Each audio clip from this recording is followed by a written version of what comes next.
은혜라고 생각됩니다. 왜냐하면 모든 것이 하나님의 은혜로 시작하기 때문에 특별한 은혜를 우리는 받았고 특별한 은혜 이외에 일반 은혜를 우리에게 주셨습니다. 오늘 이렇게 예배할 수 있다는 것도요. 예배하고 싶어도 건강 때문에 이 자리에 예배 못 드리는 안타까운 분들도 있어요. 근데 우리에게는 예배할 수 있는 건강을 주셨어요. 물론 우리가 하나님의 믿음을 은혜로 받아서 주는 그리스도시요 살아계신 하나님의 아들이라고 신앙 고백할 수 있는 특별한 은혜를 여러분과 제가 하나님께 받은 자입니다.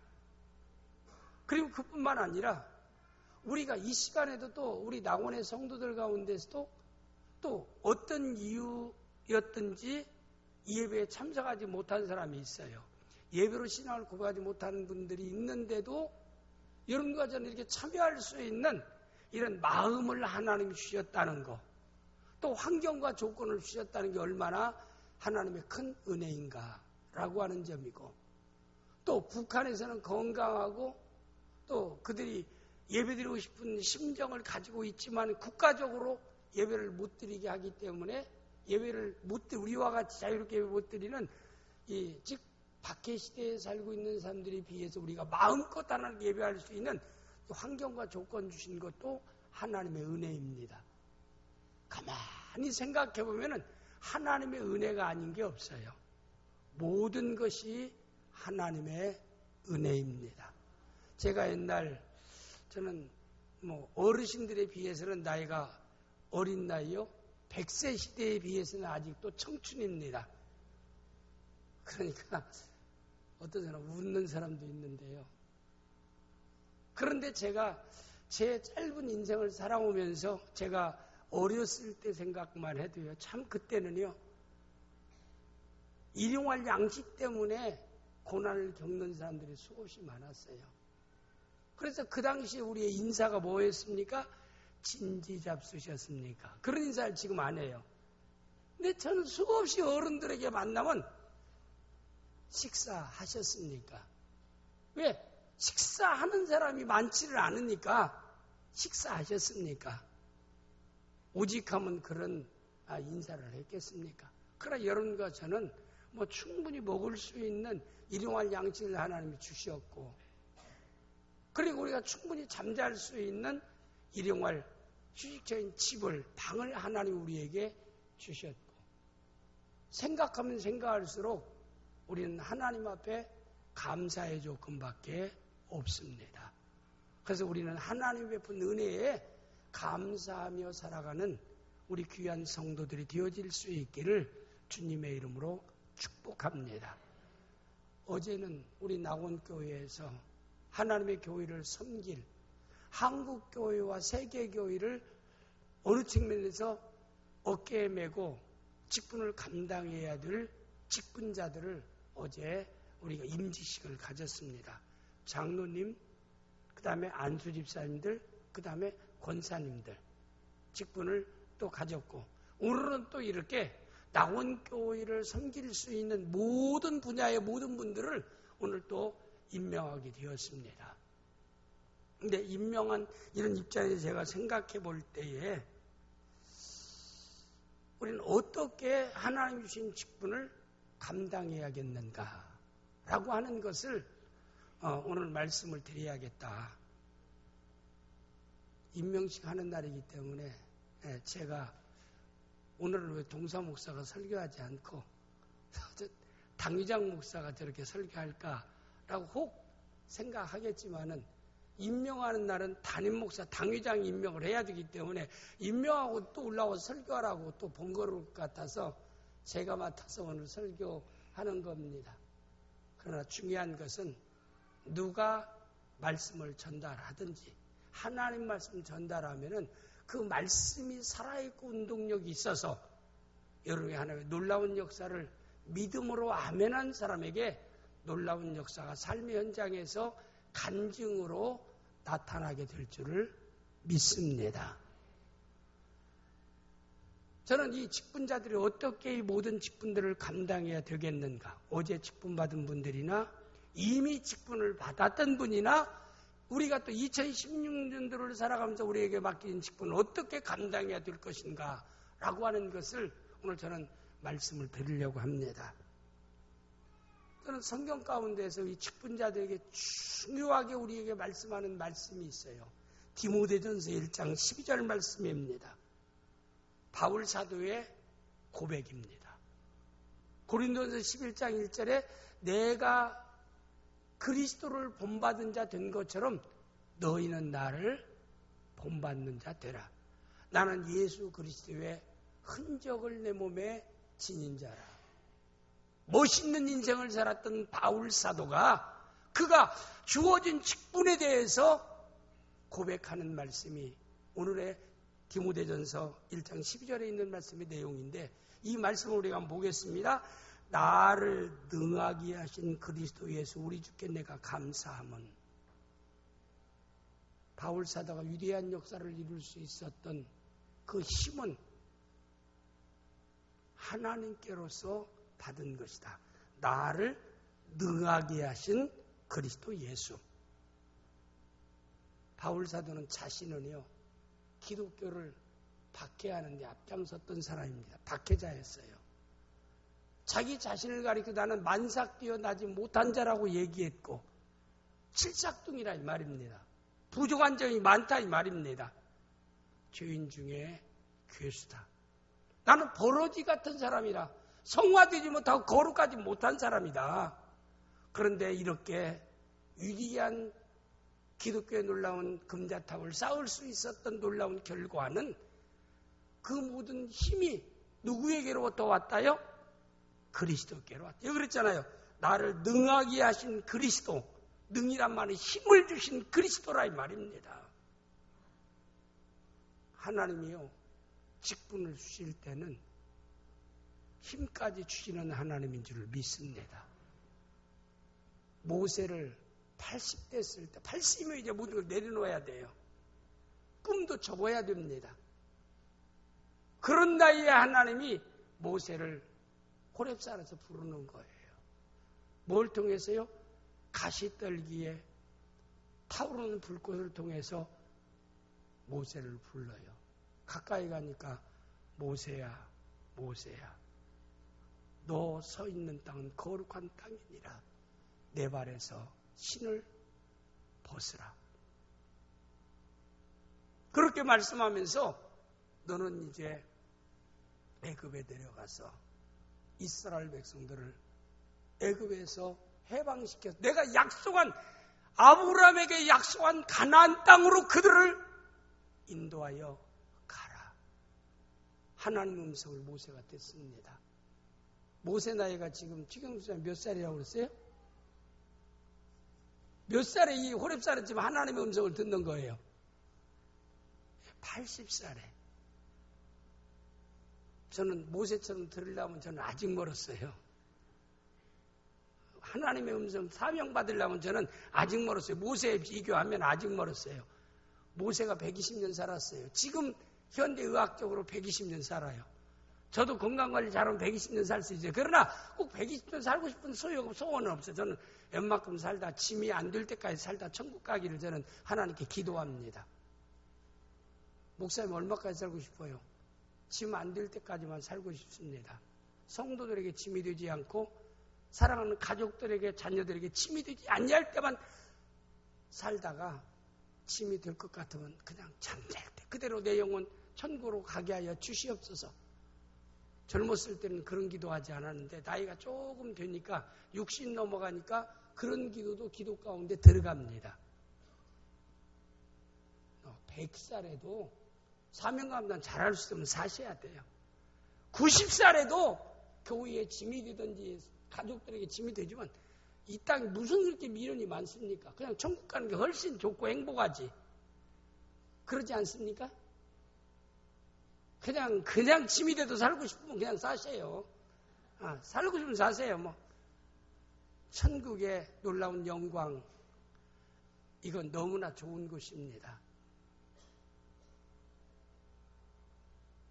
그런데 우리에게 가장 중요한 것은 80 됐을 때 하나님 음성들은 모세가요 음성 듣고 나니까 사람은 뭘 봐요? 주위 환경을 보게 돼 있어요. 하나님 말씀은 눈에 보이는 환경과 조건이 아니에요. 음성일 뿐입니다.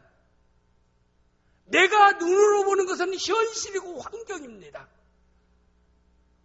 믿음을 따라 산다라고 하는 것이 힘든 것은 현실과 말씀이 때로는 일치할 때도 있지만은 일치하지 않을 때가 많고 상반된 때가 많아요. 그렇기 때문에 믿음을 따라 산다라고 하는 것이 힘들고 어려운 거라 이 말입니다. 하나님이 모세에게 엄청난 사명을 주시는데 40에 바로에게 쫓겨났을 때 그런 사명 주면은 내가 가겠습니다 하고 애굽으로 갈 수 있는데 80 정도 되면은 이제는 꿈이고 비전이고 소망이고 목표고 다 이제는 내려놓을 때예요. 80이면 내려놓을 때지 않아요. 내려놓고 주님이 오라면 언제든지 가겠나이다라고 죽음을 준비하는 그때 하나님이 모세를 부르는 거예요. 불러서 애굽에 내려가서 이스라엘 백성들을 네가 해방시켜라. 그렇게 말씀하는 거예요. 그래 모세는 하나님 성을 듣고 난 뒤에 뭘 본다고요? 환경과 조건을 보는 거예요. 누구나 마찬가지입니다.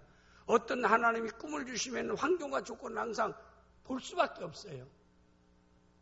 보니까 자기는 나이가 80이에요. 40의 바로에 의해서 사람 죽이고 광야로 쫓겨난 살인자입니다. 하나님 제가 어떻게 애굽에 가오리까? 하나님 제가 주제를 파게 돼요. 저는 그 일을 못할 것 같아요. 제 나이가 하나님 지금 몇 살인지 아세요? 하나님? 80이에요. 80. 말하고 돌아서면 잊어버려요. 저도 깜빡깜빡할 때 우리 교인들 집사님을 이름을 아니 금방 이름 알았는데 금방 이름이 생각 안 날 때도 있어요. 나이는 숫자에 불과한 것이야. 청년의 삶을 살자 내가 외치지만은 그건 절교입니다. 그건 곧 꿈을 갖자는 거하고 하는 일에 열정을 갖자는 것을 의미하는 것이지 어떻게 힘이 청년의 힘이겠습니까? 내가 할 수 있는 열정과 비전은 주님 오라는 그 시간까지 청년과 같은 똑같은 삶을 살아간다는 측면에서 나이는 숫자에 불과한 것, 청년의 삶을 살자라고 외치는 것이지 청년 때 같이 계단만 더 올라갈 수 있는 게 아니라 이 말입니다. 그러다가는 큰일 나요. 관절로 완전히 나가가지고요. 고생 엄청나게 많이 합니다. 의미를 알아들어야 돼. 얘기한 의미를 알아들어서 의미를 따라서 나에게 적용하라는 말씀의 의미이기도 합니다. 모세는 보는 거예요. 나이 80에 난 갈 수 없는 자입니다. 모세가 놓친 게 있어요. 너에게 이 명령하는 사람이 어떤 분이에요? 무에서 유를 창조한 전능자입니다. 이건 또 달라지는 거예요. 네 힘으로 하라는 게 아니라 이 말입니다. 모세 내 힘으로 하라는 게 아니라 내가 너에게 능력을 주마. 내가 네 손 꼭 붙잡고 애굽 바로 앞에 서게 하리라. 겁날 거 있어요 없어요?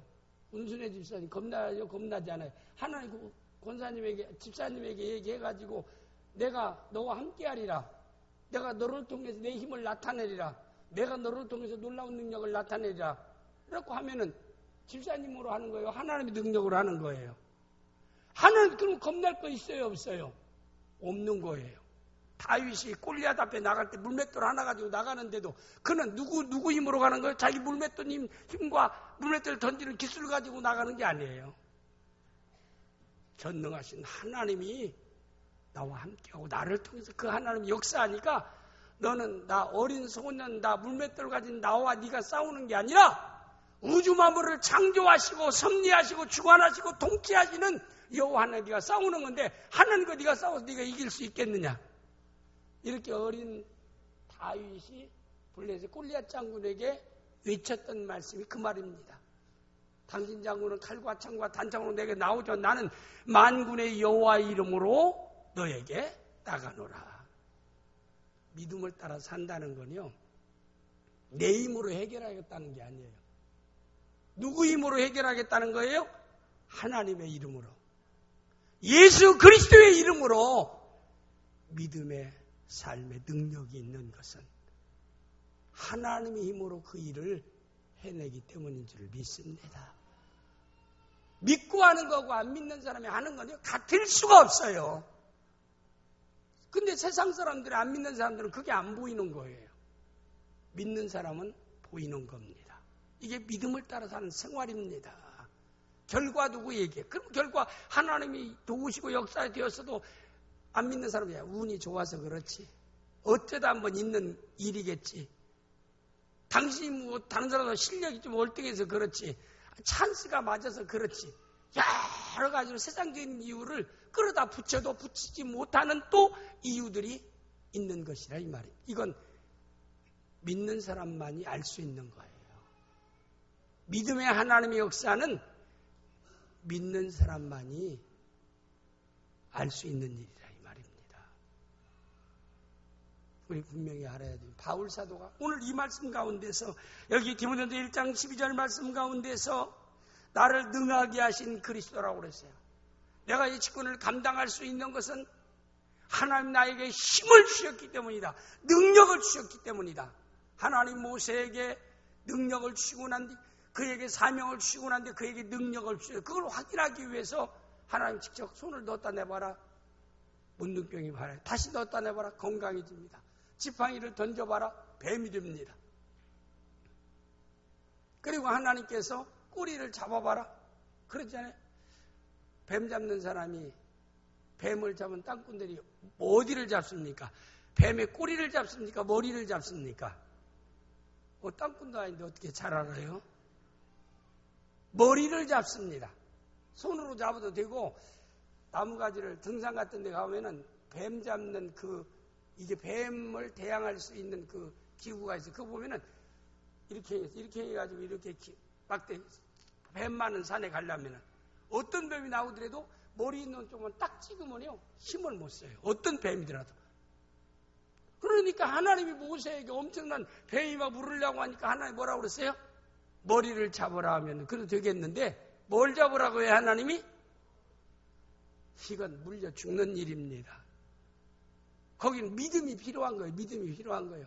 주여 믿습니다 하고 꼬리를 잡으니까 물려는 뱀이 뭐가 됐어요? 지팡이가 된지라. 거기에서 나타나는 것은 하나님의 능력을 보여주는 거예요. 내가 너를 애굽에 보낼 때는 네 나이를 많고 적음과 네 능력이 많고 적음과 네 지혜로움이 많고 적음, 그거 환경 조건 보고 보내는 게 아니라 때가 됐기에 내가 너를 바로 앞에 세워서 이스라엘 백성을 건져내리라. 언제나 하나님께서는 언제나 마찬가지입니다. 하나님의 공식은 뭐냐면, 하나님이 직분 주실 때는 직분만 주시는 게 아니에요. 직분을 감당할 수 있는 능력도 하나님이 주실 줄을 믿습니다.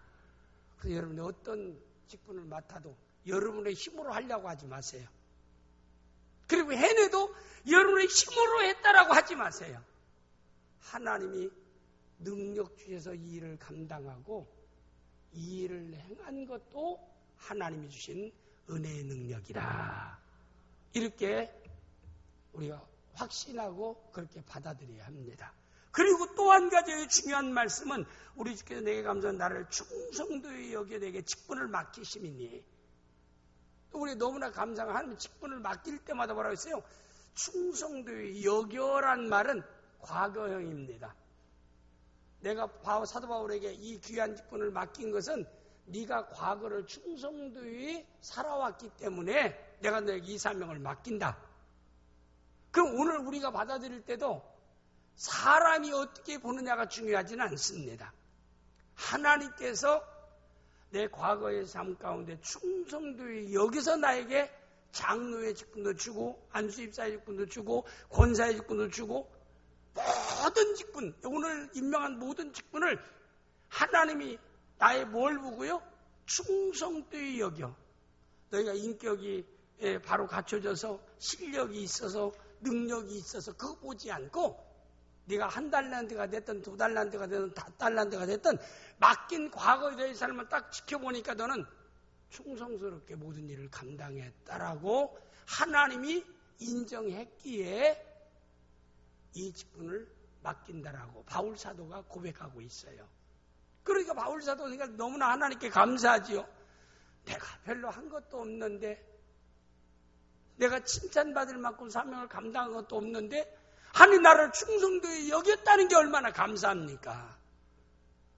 여러분들이 항상 여러분에게 주어진 직분이 주어지면 내 과거의 삶을 하나님 보시고 충성되게 여겼다라고 하는 것, 인정받았다는 사실을 꼭 마음에 담고 하나님께 감사할 수 있기를 주님의 이름으로 축복합니다. 이제는 충성도 여긴 것은 과거, 여기는 과거입니다. 어제까지 일이에요. 하나님이 그래서 오늘 나에게 기대와 목적을 가지고 직분을 맡겼어요. 사명을 맡겼어요. 그러면 그 사명을 이제는 내가 어떻게 감당해야 되겠는가라고 하는 것이 소중합니다. 과거는 돌이킬 수 없죠. 그러나 과거는 하나님 충성스럽게 했다라고 하니까, 그래서 하나님이 나에게 이 직분을 맡길 때는 이 직분을 맡기 위해서 기대하는 게 있고, 이 직분에는 하나님의 목적하는 바가 있기 때문에 맡겼다라고 하면 그 기대와 목적에 어긋남이 없는 삶을 여러분과 저는 살아야 되겠다. 이것을 요한 3서 오늘 3서의 말씀 가운데 보면은 대표적으로 두 사람을 예를 들었어요. 여기 보니까 두 사람 가운데 보니까 11절 말씀에 악한 일을 행하는 사람과 선한 것을 행한 사람에 대해서 딱 구분했어요. 11절 보면은 여기 사랑하는 자의 악한 것을 본받지 말고 선한 것을 본받으라. 그러면 악한 것과 선한 것을 요한 3서에서 비유를 통해서 말씀했습니다. 너희가 직분을 감당할 때 악한 것 본받지 말고 선한 것 본받으라. 그러면 악한 행위를 했던 사람이 누구냐 하면은 이 성경 가운데 보면은 여기 요한 3서 9절 말씀과 10절 말씀에서 말씀하는 말씀이 있어요. 요한 3서 9절 말씀 한번 보겠습니다. 우리 다 같이 시작. 내가 두어 자를 교회에 썼으니 그들 중에 으뜸되기를 좋아하는 디오드레베가 우리를 맞아들이도 아니하고, 여기 보니까 디오드레베라는 사람은 초대교회의 직분자입니다. 그런데 그 직분을 악하게 감당한 사람이다. 잘못 감당한 사람이라 이 말입니다. 우리 낙원교회의 모든 직분자는 디오드레베처럼 악하게 감당하는 이런 성도가 되어서는 안 되겠다. 그럼 악하게 감당하는 뜻이 뭐, 여기 보니까 으뜸되기를 좋아하고, 이 말은 섬김받기를 좋아하는 겁니다. 참 우리 낙원교회 저는 그래요. 우리 장로님들이 다른 교회 가면 장로님석이 다 있어요. 고정된 장소가 있는데 우리 낙원교회는 장로님석이 없죠. 왜? 장로님들이 뭐 헌금위원도 하고 또 성가대원도 하고 또 뭐 각 부서도 일하기도 하고 모든 부서에 가서 몸소 이렇게 헌신하고 봉사하니까 뭐 대우받는 이런 직임이 아니라 성도들의 섬김의 본이 되는 직분이다. 그러니까 신앙의 연조가 있고요. 아름다운 직분을 받을 때 꼭 기억해야 했어요. 세상에서는 좀 아름다운 지위를 얻으면서 피라미드처럼 이렇게 올라가기 시작하면 섬겨야 할 대상은 적어지고 나를 섬겨준 사람이 많아집니다. 세상의 모든 직은. 평사원으로 올라가면 이건 다 섬겨야 돼요. 대리가 되고 계장이 되고 과장이 되고 상무가 되고 그다음에 뭐 사장이 되고 뭐 그다음에 이사가 되고 그러면은 자기가 섬겨야 할 사람 점점 줄어드는 거예요. 피라미드식입니다.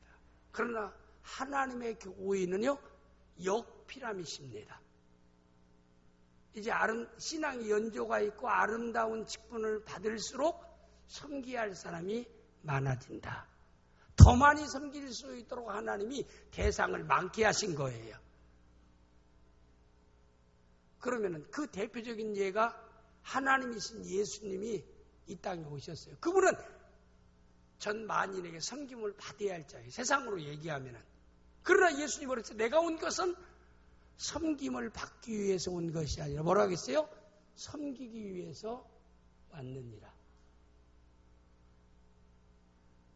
12제자를 세우고 난 뒤에 예수님이 첫 번째 그들에게 시청각 교육을 시킨 건 뭔 줄 아십니까? 능력을 주시고 시청각 교육을 시킨 건 대야에 물을 가지고 와서 제자들의 발을 씻기려고 하니까 제자들이 깜짝 놀라는 거예요. 베드로가 예수님이 어찌 종이 하는 그 일을 하려고 하십니까? 결단코 내 발을 씻을 수 없습니다 하니까 내가 너의 발을 씻을 수 없다라고 하면 난 너와 상관이 없다.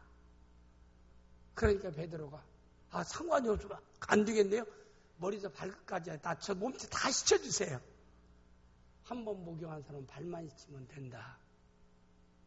그러면서 우리 주님께서는 베드로의 대화가 안 돼. 대화가 안 돼. 예수님이 참 복장 터졌을 것 같아요. 대화가 안 되니까. 그러니까 예수님이 그래요. 내가 너희를 섬긴 것 같이 너희도 나가서 모든 사람을 섬겨라. 섬김에 대한 보상은 하나님이 다 해주십니다. 세상에서도 어느 회사 사장을 위해서 밑에 과장이나 모든 사람들이 열심히 회사를 위해서 섬김의 삶을 살면 그만큼 혜택을 주는 것처럼 주를 위해서 섬김의 삶을 살면은 땅에서도 복을 받고 주의 나라에서도 상을 받는 보상의 은혜의 역사가 있게 될 줄 믿습니다. 상 받기 위해서 하는 건 아니라도 성경에 약속하고 있어요. 사람에게 보상받는 건 별거 아니에요. 어떤 분은 그러죠. 내가 결혼할 때면 시동생이 코 흘리게 해서 다 부모처럼 지 엄마처럼 뒷바라지 다 해서 대학까지 졸업시키고 그랬는데 결혼시킬 때가 힘써서 형수가 했는데 저 좋은 직장에 들어가니까 이제는 지 형수 은혜도 모른다라고. 왜 모르겠습니까? 엄마처럼 형수가 잘해줬기 때문에 마음이 항상 고마운 마음을 가지고 있는데 그걸 만나는 사람마다 얘기해서 친척들도 왜 네 형수한테 너는 그렇게 부모 연애도 몰라? 이 사람 만나도 이 얘기해. 저 사람 얘기해. 이 사람 이제 노인제 걸리. 형수만 보면 겁이 나는 거예요. 첫월급 받아가지고 몽땅 그냥 형수한테 갖다 주는 거예요. 그 이상은 안 보는 거예요 이제.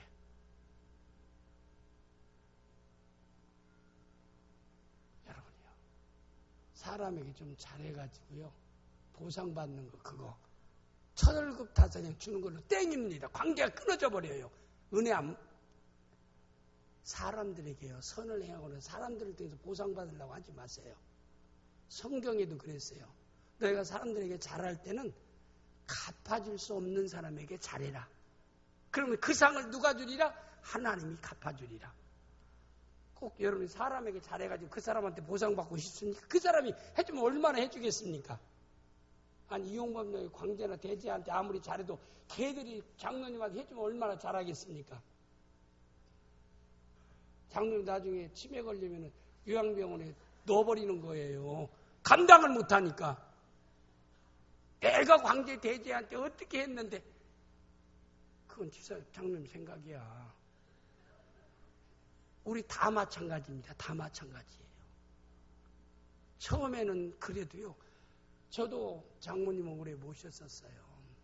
98세에 돌아가셨는데 새벽 밤 12시 1시에 일어나가지고 방문 열고 들어오고 뭐 가스불을 켜놓고 스톱을 켜놓고 문 열고 나가고 하는 데는요. 야, 다른 병원이라도 치매라는 게 걸리니까요. 가정 전체가 막 감당할 수가 없는 거예요. 감당할 수가 없어요. 어떻게. 그래서 어쩔 수 없이 가슴 아프지만 요양병원에 입원시킬 수밖에 없어요. 처음에 일주일에 한 번 가고 사흘에 한 번씩 가다가요. 그렇게 사흘에 일주일 만에 계속 갑니까? 사람이 얼마나 간사한데. 눈에 보일 때지요. 안 보이면 마음이 벌써 떠나기 시작하는 거예요. 아무리 어떻다고 해도. 제가 얘기한 의미는 어른들이나 윗사람들 섬기지 말라는 얘기가 아니라 사람에게 너무나 크게 기대하고 살지 말라 이 말입니다. 사람에게 잘한 걸 사람을 통해서 보상받으려고 하지 말라 이 말입니다. 그냥 잘한 것으로 그냥 끝내버리세요. 그리고 누구한테 보상받으려고 해야 돼요? 주님 앞에 보상받으려고 할 수 있기를 바랍니다. 하나님께 보상받으라고 생각해. 그러니까 시동생 아무리 키우고 뭐 했어도요, 그걸 말 안 해야 돼요. 끝까지. 오늘 교회 목사님이 그럽니다. 자유교회에서 많은 청년들 가운데서 학자금을 지원한 청년과 지원해주지 않았던 청년들을 보니까 지원받은 청년은 교회를 다 떠났대요. 교회에 지원받은 청년은 다 떠났대요. 그리고 지원받지 않는 사람만 그 교회 청년회에서 집사되고 장로되고 올라가더라는 거예요. 사람이라는 건 도움받으면요, 항상 그 사람 앞에서는 도움 준 사람은 평생 갑이고 도움받은 나는 을.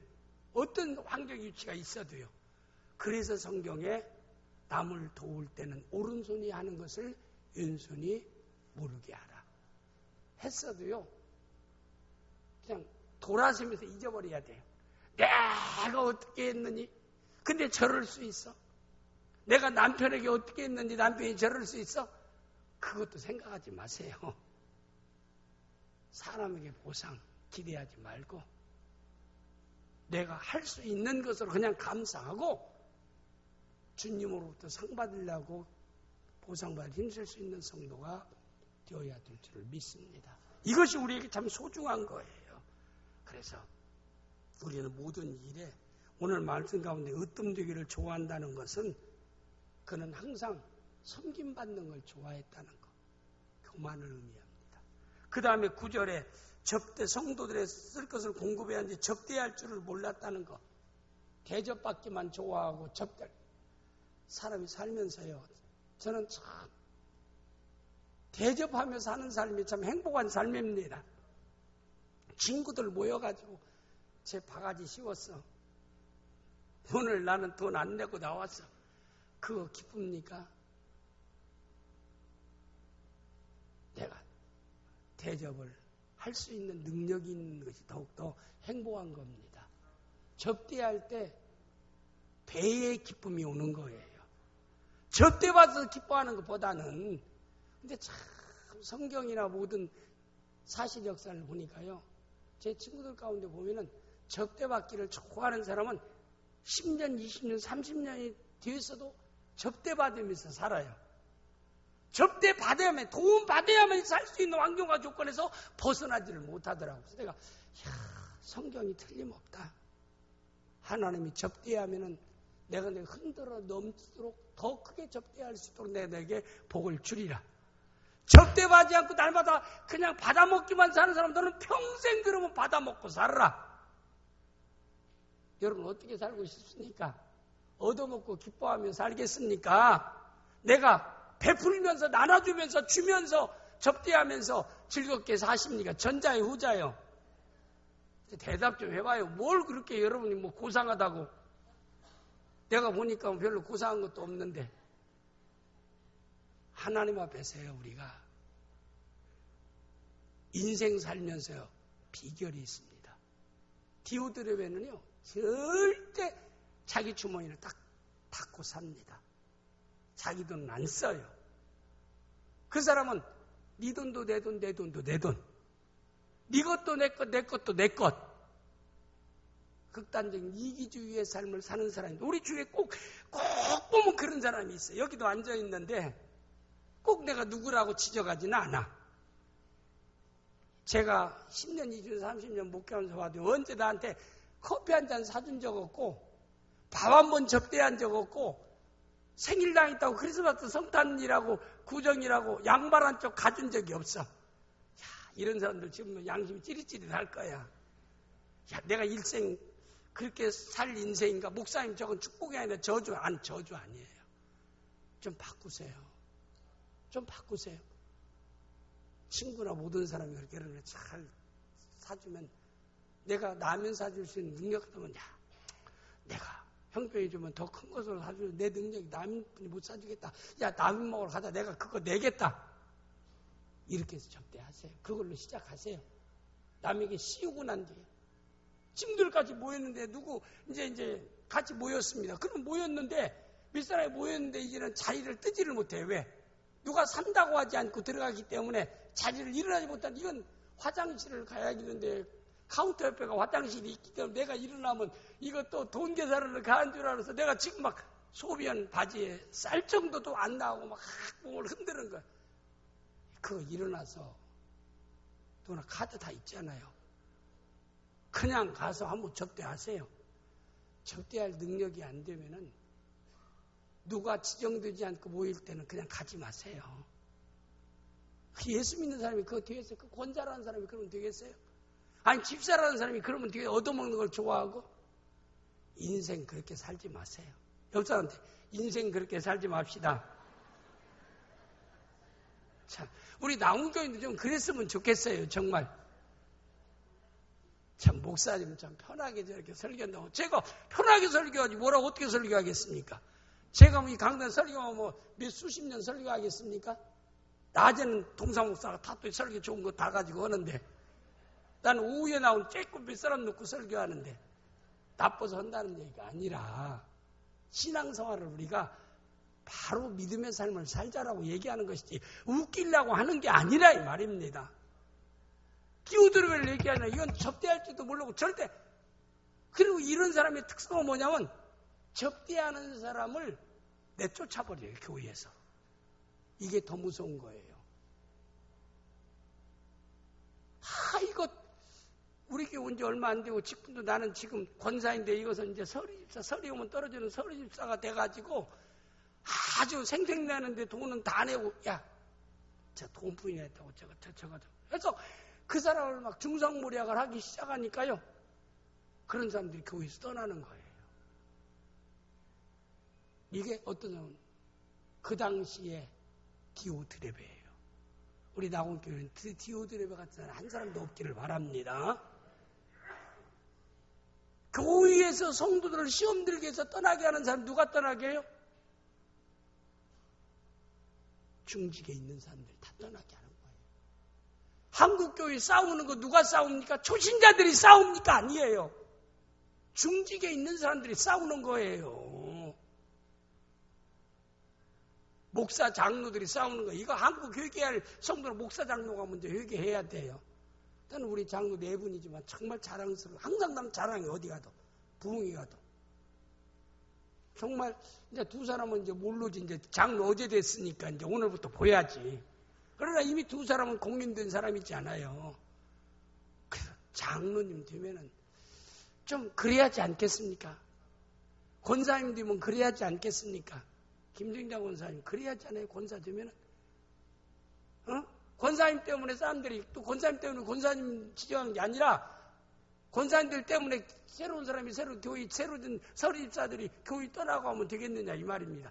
막 격려해주고 칭찬해주고 막 이렇게 박수 쳐주고 그래야지. 큰 것을 그냥 아주 난처하게 만들고 민망하게 만들고 부끄럽게 여기도록 하게 하고 그렇게 몰아붙여 떠나게 만들고 그게 디오드레베라 이 말입니다. 이 사람들은 또 뭐냐면 또 여기 성경 말씀에 보니까 그들은 또 어떤 일을 접대할 줄 않고 또 10절에 보니까 10절 말씀에 보니까 악한 말로 우리를 비방하고 사도 요한을 비방할 게 뭐 있어요? 주님을 위해서 선교의 일선서에 있는 사도 요한을 사도 요한이 복음 전하고 주의 일하는 것을 비방하고 악한 말을 한다. 이건 중성모략. 말을 해도요. 여러분 세우는 말을 하시기 바랍니다. 세워주는 말을 하고 건져주는 말을 하고 구원하는 말을 하고 이런 말을 해야 되지 않겠습니까? 어려움 당해도 힘내세요. 잘할 수 있지 않습니까? 하나님이 도와주지 않습니까? 제가 위해서 기도할게요. 함께 기도하지. 이런 말하면 얼마나 좋아. 원래 안 될 줄 내가 알았어. 태초부터 알았다니까. 그렇게 망해도 싸. 그거 당연한 거야. 심은 대로 거두는 거지 뭐. 당신 어려움 당한 건 다 그런 거지 뭐. 야, 잘 되려면 떡잎부터 한다고. 야, 내가 알았다. 우리가 결코 불신앙적인 말을 해서는 안 됩니다. 사람을 넘어져도 일으켜줘야 하지 않습니까? 힘이 드는 말을 해야 하지 않습니까? 칭찬하고 격려하고. 이렇게 디오드레베가 이 참 교회의 큰 문제예요. 2000년 전에 사도 요한 때도 여기에 디오드레베 같은 사람이 있었는데 오늘 또 한국 교회도 있고 낙원교회도 있을 수가 있다. 그런 사람이 되지 마라. 그럼 너희가 어떤 사람이 되어야 되느냐? 요한서는 2절 4절에 있는 가이오와 같은 사람이 너희가 되어야 한다. 이게 선한 일을 행한 사람입니다. 요한삼서 2절 말씀 보겠어요. 사랑하는 자여. 사도 요한이 가이오에게 나는 내 사랑하는 자라고 얘기합니다. 내 영혼이 잘됨 같이 내가 범사에 잘되고 강건하게 내가 간구한다. 형제들이 와서 내게 있는 진리를 전해 내가 가이오가 진리 안에서 행한다. 내가 심히 기뻐하노라. 내가 내 자녀를 진리 안에서 행한다 함을 듣는 것보다 더 기쁜 일이 없더라. 가이오는 진리 안에서 행하는 자였어요. 하나님 말씀을 듣고 그 말씀을 마음에 담고 그 말씀을 따라 말하고 그 말씀을 따라 삶에 적용하는 사람이었습니다. 우리 낙원교회 모든 성도들은 오늘의 디오드레베 되지 말고 오늘의 가이오가 되어서 영혼이 잘되는 복과 범사가 잘되는 복과 정신적으로 죄로 강건한 복이 넘칠 수 있기를 주님의 이름으로 축복합니다. 기도합니다. 아버지 하나님, 오늘 또 귀한 말씀을 듣게 하심을 감사합니다.